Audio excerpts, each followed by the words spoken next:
Right. Well, hello, everybody. My name's Graham Matthews. And as you know, I run Empowered STEM. And Empowered STEM is an A-level course provider, and we provide A-level courses in biology, chemistry, physics, and maths for those students that want to enroll in medical, dental, veterinary, financial, and engineering programs at the chosen university in the UK. So today, I wanted to come in today and I wanted to talk about a topic which is very, very popular with the parents that we talk to when they're enrolling their teens into our courses. And it's this. This is probably the number one question that we're asked. How do I get my teen to study?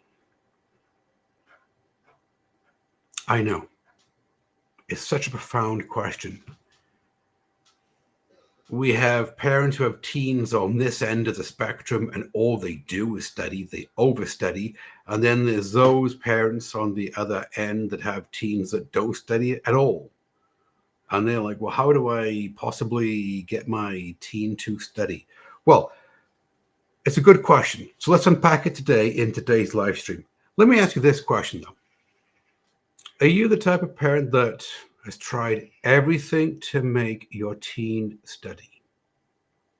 You've tried threats, bribes, nagging, cajoling, moaning, praising, whatever. Whatever you have tried it all. You have gone through the big parenting book of things you can try to get to do to try to get your teen to do something, and nothing seems to stick. Well, if this is the case, parents, I do empathize with you, because every parent wants a teen to be successful. Every parent wants a teen to earn the grade in A-level maths and A-level science that they know that they're capable of, that they know it's an A or an A star. Yeah, this is the best that my teen could have done. Brilliant. Now they're off to the chosen program at the chosen university in the UK. True. But the issue is this. The problem is this, is that motivation doesn't come from pressure. It comes from within. And so it doesn't matter, parents, how much you are pressuring your teen to study. It's not going to work. It's not. You can try everything, external pressure, and anything you want. It's not going to work, because the research shows that internal motivation comes from within. And so today, what I'm going to do in this live stream is I'm going to show you how you can build internal motivation in your teen so that they will study, they will revise, even when you aren't there. It's motivation that just keeps on going. Now, let's go talk about motivation. There's two types of motivation. There's external and there's internal motivation. External motivation is this one. It's when you are doing something because you are told to do it. So in the parents' world, for example, you go to work every day because you need to earn money. And when you're at work, you've got to comply with what your boss tells you to do. You have to play by their rules in their world. And if you don't, you are fired. And then if you don't have a job, you're thinking, well, great, now I can't pay the rent, the mortgage, the groceries, the dentist bills, whatever. And so even though you don't want to do it, you do it because society tells you this is what you have to do. This is external motivation. So let's move it then to your teens world. And we're talking about A-levels. Right? In your teens world, external motivation is this. 4 things: grades, deadlines, failures, rewards. Grades.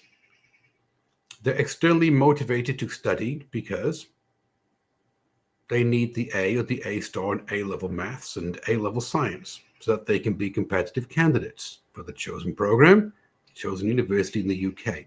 True. Or maybe it's deadlines. Well, you got to get the UCAS application in by this deadline. You've got the UCAT or the BMAT to study for. Oh, now you've got to study for the year 13 mark. Well, you've got to get everything done by the end of year 12. The final exams coming up, the UCAS prediction grades, right? Oh, the end of year 13 is a deadline. You have to get everything studied by the end of the course, right? Deadlines. Failure is another one. Now, with failure, it's either failure towards the parents or it's failure within their social group. Failure towards the parents. Some teens don't want to fail their parents. And so they study because they don't want to fail their parents. It is a family expectation that they will do well. Mom and dad have scrimped and saved to help me get through high school. They're going to help me get through university, whatever. Right. External motivation associated with the parents. Or you can have external motivation associated with the social group. They don't want to be the one person in their ring of friends that is failing A-level chemistry. They don't want to be the one person at the end of A-levels that didn't get into their top choice university and had to go through clearing. They don't want to be the one student in the group that hands back when the teacher hands back the grades on the mocked exam while they got a U. Or it could be rewards. Right now, rewards falls into two categories. There's a positive reward and there's a negative reward. A positive reward is this. Son, if you revise and study all week on the weekend, we can do this. You can go to movies with your friends. Well, if you get the grades up by the end of Christmas time, well, on the holiday then, we'll go do this. External reward, positive. Or it could be an external reward, negative. If you don't do this, I'm going to take the phone away. What? Yeah. Right. If you don't do this, on the weekend, you in your bedroom, that's it. You are studying. Oh, okay. But the problem with external motivation is this. As soon as you take the external motivating factors away, they don't do it. Because it's short term, it doesn't last. Example, at the end of year 12, the year 12 holiday, summer holiday, fantastic. So are you thinking, should we revise over the summertime for year 13? No, what's the point? Well, it's holiday, right? I've worked hard all academic year. Don't I deserve a break? Right. Or at the end of year 13, well, do you want to review a little bit the topics before you go to university? No, it's okay. Well, I've done the A-levels, haven't I? It's my time now to relax. And so external motivation doesn't work. It fades as soon as you take away the outside external factors. On the other hand, internal motivation is one that lasts. Now, internal motivation is based on two things. It's based on purpose and it's based on identity. And so by purpose, what I mean is that your teen has a purpose behind studying for A-levels. Well, I'm going to study A-level chemistry, biology, maths, and get the A or the A-star because I want to get into the top university of my choice and be a doctor, and I want to be a surgeon. Purpose, they see a purpose behind doing it. Or it's their identity. Identity. Well, yeah, I'm just the smart one in the house, aren't I? I'm the one that always got it, academic-wise. I'm bright. Of course I'm going to get the A at the A-star. It's what I do. Right, identity. Now, this kind of motivation is a motivation that sticks. So you need to ask yourself, parents, a question. What kind of motivation do you think that we teach our students at Empowered STEM? That's part of our courses. Exactly. We teach internal motivation. So what we do is that we rewire your teen's thinking so that they see the purpose behind them studying A-level maths, A-level science.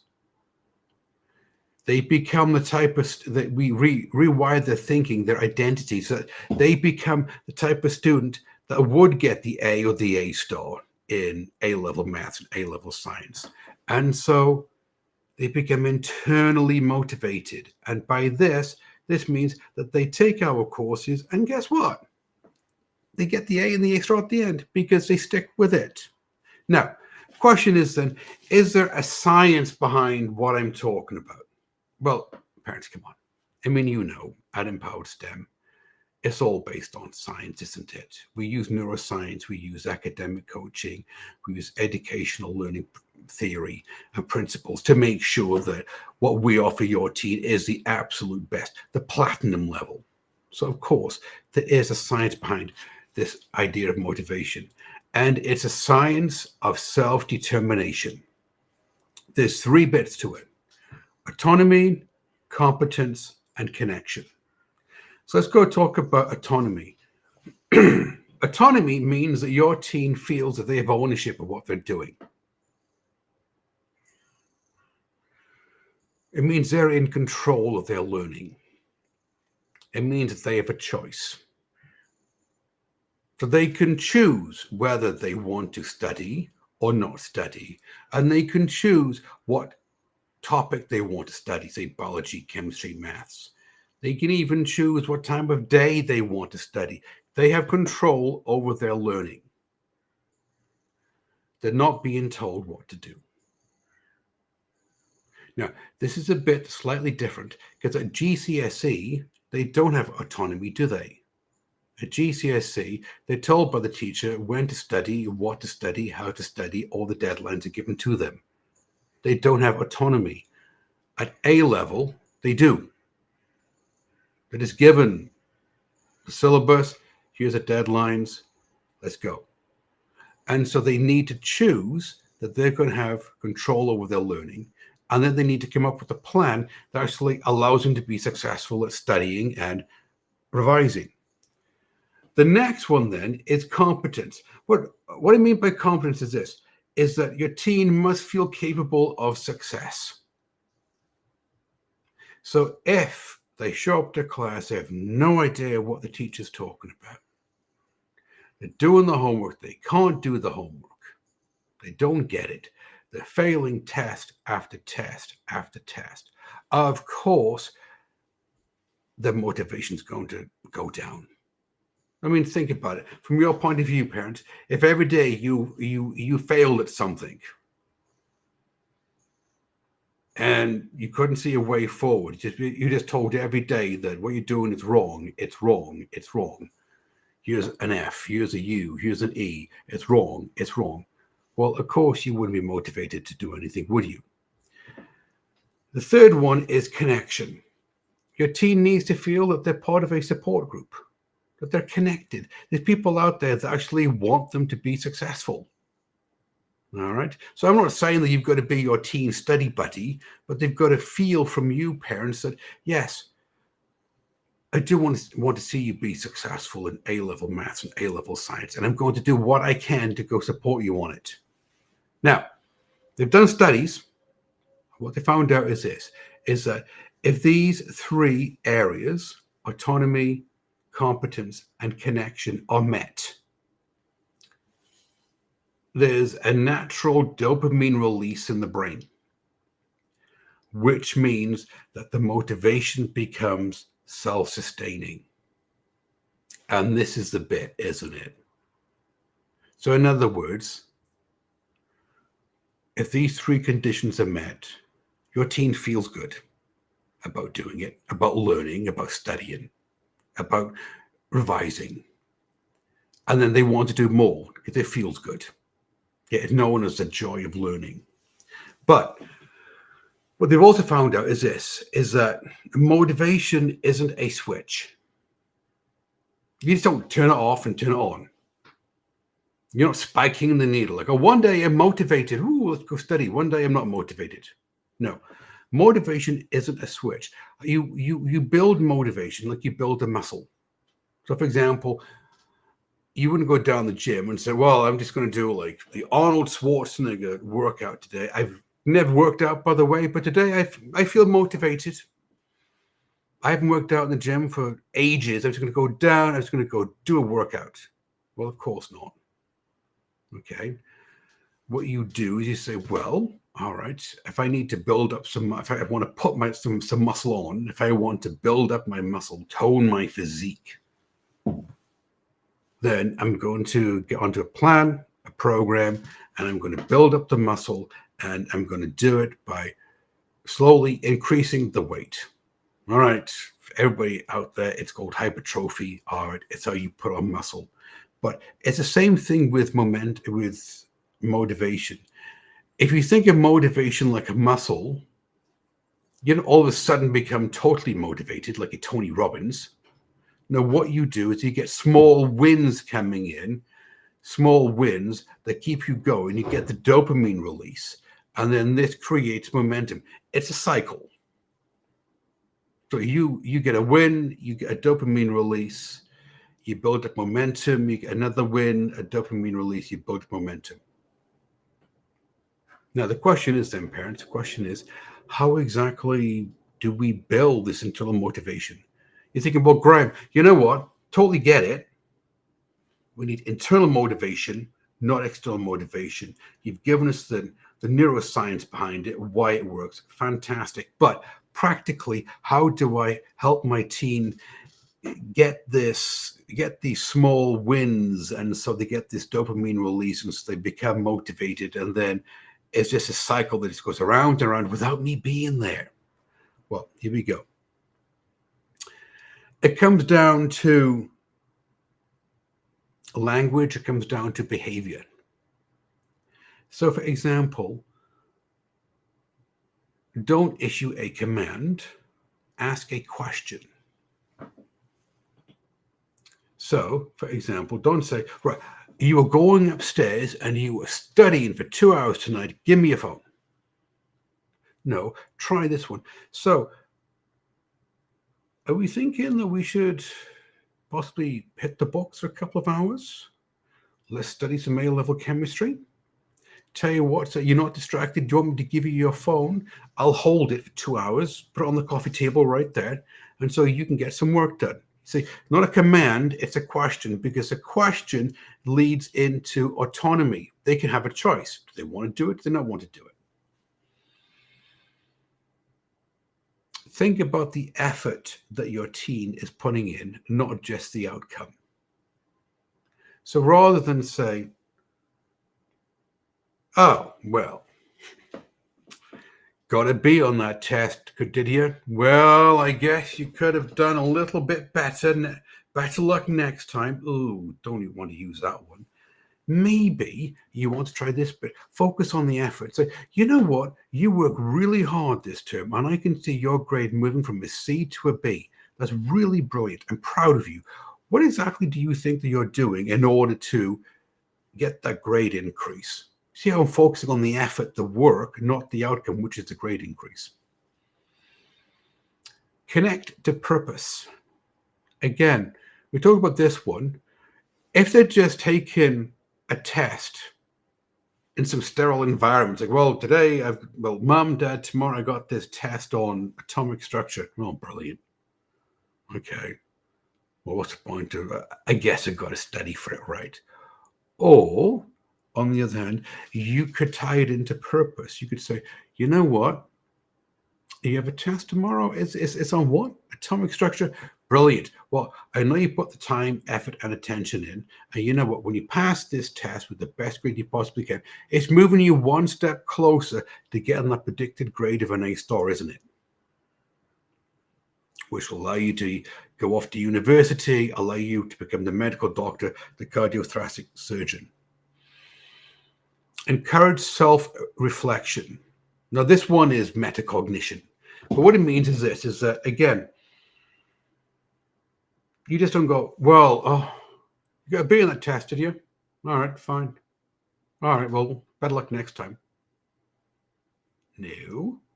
Try this one. So, okay, so you a B on the test. Well, that's good. You moved it from a B to from a C to a B. You know, that's good. What do you think you did in order to get the B? Move it from a C to a B. What do you think you did to get it to a B? Now, I'm just curious because I'm not taking the class, but what do you think you got to do in order to nudge it up to an A? In other words, they reflect on the work that they've done. All right. Now, this is a big one. Model consistency. Parents, you know this as well as I do. Teens copy what you do. All right? Teens copy what you do. If you're doing it, they're doing it. Well, mom and dad's doing it, so I'm doing it. That's why back in the 80s, there was this advertising campaign, don't smoke around your kids. Why not? Because they'll end up being smokers as well.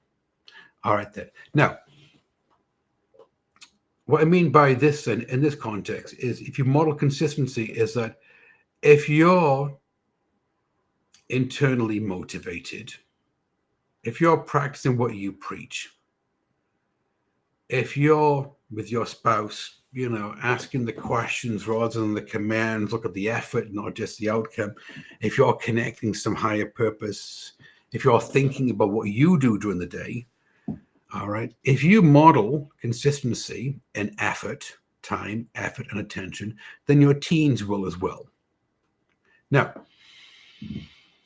question is that we've got to think about motivation. And what we need to do is that we need to reframe motivation. And what we need to do is you need to encourage your teen to think long term. Because teens tend to think in chunks of time, don't they? Well, I'm in year 9, I'm in year 10, I'm in year 11. Well, I've done my GCSEs, now I'm doing my A levels. I'm in year 12, I'm in year 13, right? No, I'm a university student. They tend to think in terms of time. So what they need to do is that they need to think long term. When it comes to motivation, they need to think long term, and it isn't. Oh, I've just got to get them just to revise for tonight. The goal is I've got to get the teen just to revise for tonight. They've just got to revise A-level biology, A-level chemistry, A-level maths. No, what it is that it is a mind shift. It's an identity shift. So they're not just doing it for tonight, one night. What they're doing is that they're learning how to drive their own progress. When they learn how to drive their own progress, they become self-long learners. They become self-motivated. And this is exactly what you need to do with your teen. Now, something else is that we've got to think about is that there are going to be dips in motivation. Sure, there's going to be dips in motivation. I mean, I don't get it if you're Tony Robbins. Guarantee you, Tony Robbins is not motivated every day. 24/7, he is not motivated all the time. There are times when he is not motivated to do something. It happens to all of us. Right, so what you need to do is normalize the dips in motivation. Like maybe when they get a bad test result back, even though they put in the time, effort, and attention, guess what? They don't feel motivated to study that night. Really? Take the night off, regroup, start again the next day. Because what's important to understand is this, is that everybody is going to lose motivation at some time. It doesn't matter if your teen's the type of student that always gets the A or the A star. It doesn't matter if you're a top athlete. It doesn't matter if you're some motivational speaker. It doesn't even matter if you're a parent. There's going to be some time that everybody is going to lose motivation. But what does matter is that it's important that your teen reconnects with their why. Why are they doing it? So you don't punish them for the dip in motivation. You don't say, oh, well, what's wrong with you? Why aren't you motivated to study A-level chemistry? So you got a bad grade, a bad test result. So what? It's only one. There's many more coming down the road you can handle. No, you don't punish the dip in motivation. What you do is you help them reconnect with the why. Why are you doing this? For example, if they come on and they say, Mom, Dad, you know what? I got a U on the mock exam in year 13. I really thought I knew what I was doing. Oh my goodness, what am I going to do? Right? Naturally, there's going to be a dip in motivation.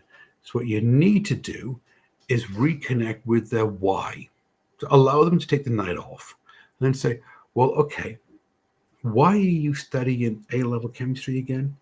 Well, because I wanted to go to university, and, well, because I wanted to be a doctor. And what kind of doctor? Well, cardiothoracic surgeon. Oh, and so you reconnect them with the bigger picture by asking them questions that allow them to reconnect to the bigger picture. Now, as always, parents, the question is, well, Graham, do you have any stories? Do you have any real data from Empowered STEM that you can use to show that this stuff works? Yes, of course I do. Look, and Empowered STEM, as part of our courses, is baked into all of our courses, is motivation. We teach internal motivation to your teen. We rewire your teen, their identity, so that they have purpose and they have the why, the identity of becoming the type of student that would earn the A or the A star. Okay. And so this is something which is baked into all of our courses, and it just works all the time. So, for example, what we find is this, is that when teens come into our courses at year 12, for example, they're driven by external motivation. They're driven by pressure. The one that comes to mind is Allison. Okay, when she came to see us, she was driven by external motivation, external pressure. She was going after the grades, the deadlines, the fear of failure, rewards, the big four, right? Doing A-level chemistry.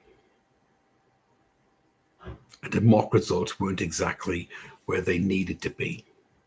So she took our course, and what we did as part of our course, part of our conversation that we had with Allison, is that we helped rewire the way that she thought about it. So all of a sudden, she reconnected with her why. But she wanted to go into neuroscience at a university chosen neuroscience at a specific university. She needs specific grades. We helped her reconnect with her why. We helped rebuild her identity.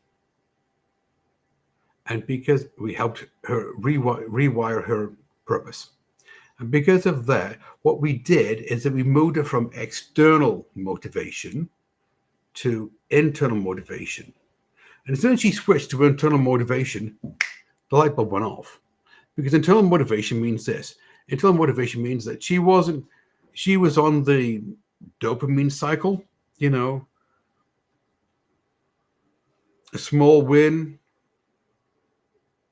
a dopamine release, motivation. She was on the dopamine cycle. And as soon as she moved over to learning the chemistry, because she wanted to learn the chemistry, she wanted to understand the chemistry, then all of a sudden, her grades started to go up. And because her grades started to go up, the confidence started to go up. And the confidence started to go up, she wanted to study more.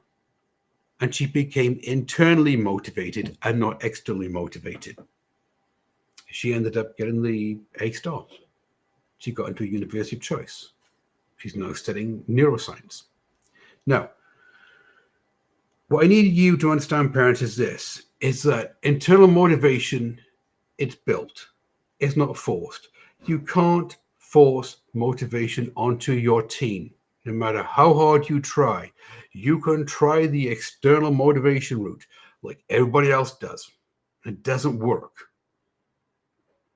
And parents come to us and say, why not? Well, because science shows external motivation doesn't work. Or you can try the internal motivation, which is what we teach at Empowered STEM. Now, internal motivation is built. It's like going down to the gym, lifting weight. You've got to build up the muscles. And what you'll notice is this, is that as soon as your teen feels capable, they can attend the lessons, they can do the homework, they can pass the exams, they understand what's going on. As soon as they feel supported from you, mom and dad, all right, the teacher, their friends, as soon as they have a purpose behind what they do, you have a purpose and an identity, then they'll move from external to internal motivation, and they will drive their own success. Now, parents, if what I'm talking to you about, if it makes sense, you go, Greg, you know what? I got to admit, every week you show up and you just give half an hour of your time and you teach us something. You're always giving us tips and strategies that we can use with our teens to help them be successful. If you find this useful, then by all means, if you're watching this live stream on Facebook, like the page so that you're told when the next one is coming out. The next live stream is coming out on Facebook. Or if you're on YouTube, subscribe to the YouTube channel. Okay. If you're thinking, actually, I am interested in learning more about your courses, because what you offer at Empower STEM is unique. I've never seen anyone else do it. Right? And you want to learn about our courses, then there is a description below the video on Facebook and on the video in YouTube. By all means, click on the link in the description. All right, it's an easy form to fill out. A member of my team will reach out to you today, and what they'll do is they'll have a conversation with you. It's a non-committal conversation. It's really simple. All that we want to do is make sure as a parent you're understood and well taken care of. And so on the call, all we're going to do is find out where your teen is academically, where they want to go, and what they're looking for in a course. And then we'll tell you, but our courses, this is what we offer at Empowered STEM. It's exactly what we do. And if it's a good fit, well, then you can make the informed decision that you need to make. Everyone take care, and I'll see you on the next one.